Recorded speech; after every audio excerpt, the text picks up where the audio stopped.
This is Algebra 2, Section 7.1. So today we're talking about inverse variation. We're also going to be discussing a little bit of direct variation. So direct variation, how they say it out loud in the book is they're going to say that y varies directly with x. That's the wording they use. Y varies directly with x. And what you see when it's direct variation is you see this. You see that y is equal to a is just the constant of variation, so a is just some number times x. So for example, like if a was 4, it'd be 4 times x, and that's called direct variation when it looks like that. Now, inverse variation, how the wording is the y varies inversely with x, and that's called inverse variation. And inverse variation looks like this. A is still the constant of variation, and if you notice, it's actually like it's 4 divided by x. So inverse variation has your constant, your number, divided by your variable. Okay, so let's look at an example. So this one says, tell if x and y show direct variation, inverse variation, or neither. So how you can tell is you just rewrite to where it's y equals. So like on this one, let's divide by x to get y by itself. So I get y equals 5 divided by x. And you see how it's a number divided by x? That is inverse variation. So every time you just get y by itself. So this one already has y by itself, but notice it is adding or subtracting, in this case subtracting. And if it's adding or subtracting, that's not inverse or direct, and so that's just neither. Let's get y by itself here. I'm going to times by 2 to get the y alone. So I get x times 2, or 2x, and it's 2 times the variable, and that is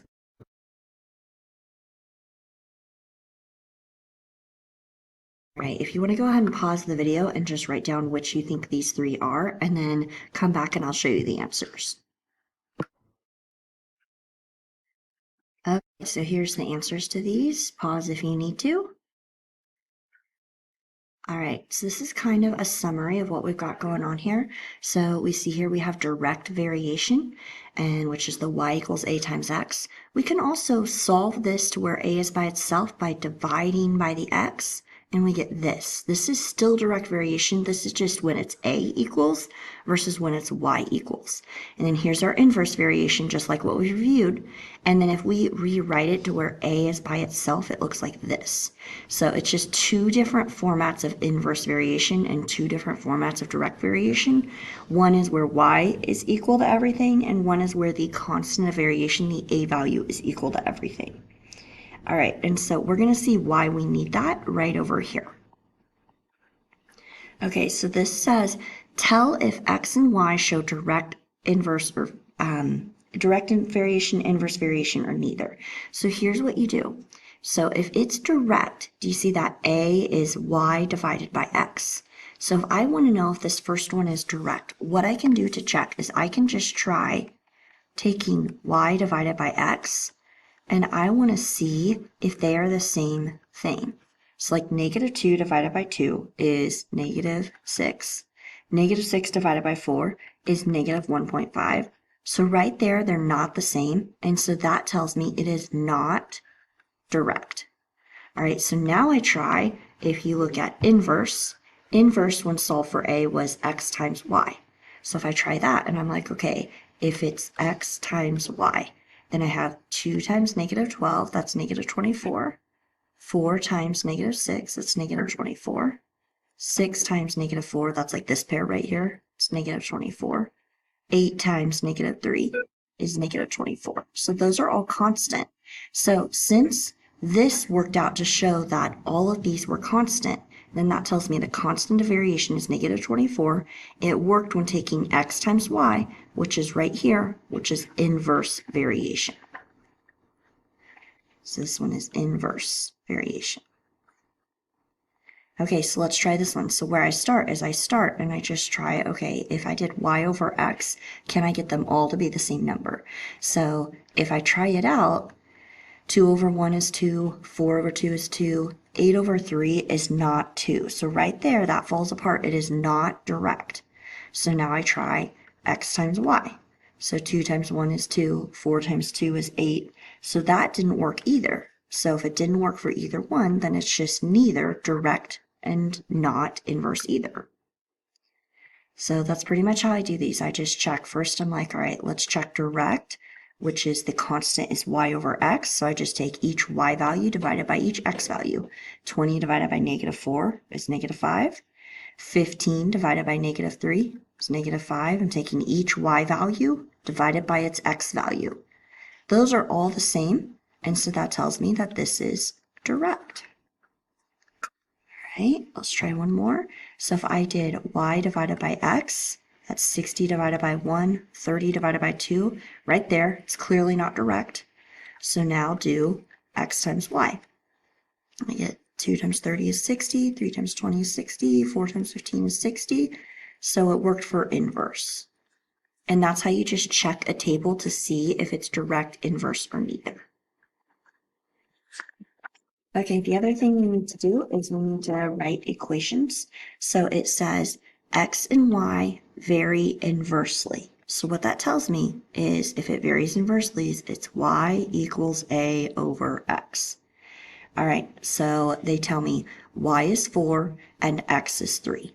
Okay, well, if y is 4 and x is 3, then I can set up my equation like that, and then I'm going to solve for my a. My a is my constant of variation. So I'm going to times by 3, and I find out that a is 12. So if I plug that back in, my equation is 12 over x. That's my equation. Now they then ask me use that equation to find y when x is -2. So I just use that equation, and I plug in -2 for x, and I get y equals -6.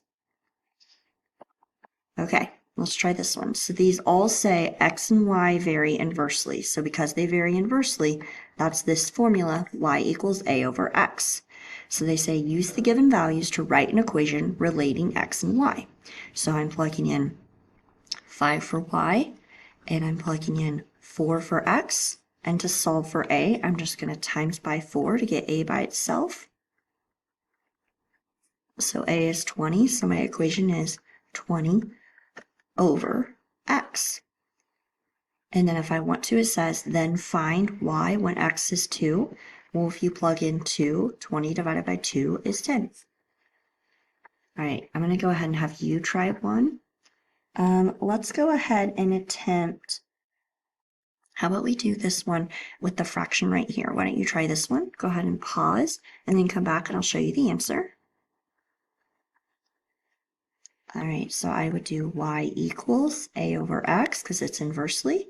So y is 16, a over x is 1/2. And I'm still just going to times by 1/2. I'm not going to get hung up about a fraction and a fraction because I'm not leaving it there. I'm just solving. So 1/2 times 16 is 8. So my equation is y equals 8 over x. All right, and let's look at the word problems here. This says T is the time in hours that it takes a group of volunteers to build a playground. It varies inversely with the number of volunteers.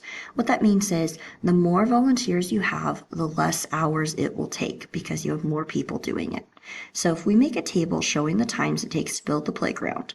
So let's make a table. So we have time and we have, let's see, we're going to do number of hours and time. And how I know that is that it says the hours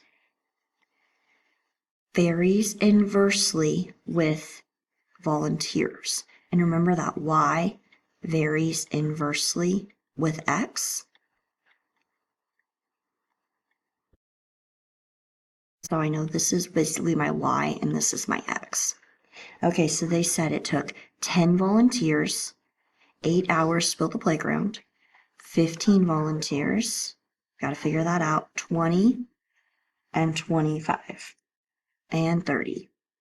Okay, well, if I know y varies inversely with x, and I know that it took 10 hours was essentially our x value, or 10 volunteers, and 8 hours, then I can times by 10, and I find my constant of variation is 80. So that tells me my equation is 80 over x, or in this case, using our variables, y is t, x is n. So if I plug back in 15, so if I plug 15 in for n, 80 divided by 15 is 5.3. If I plug in 20, 80 divided by 20 is 4. If I plug in 25, 80 divided by 25, use a calculator, it's 3.2. Plug in 30, 80 divided by 30 is 2.6 repeating. So it says, what happens to the time it takes to build the playground as the number of volunteers increase? Well, more volunteers means the time decreases because you have more people doing the work, so it takes less time.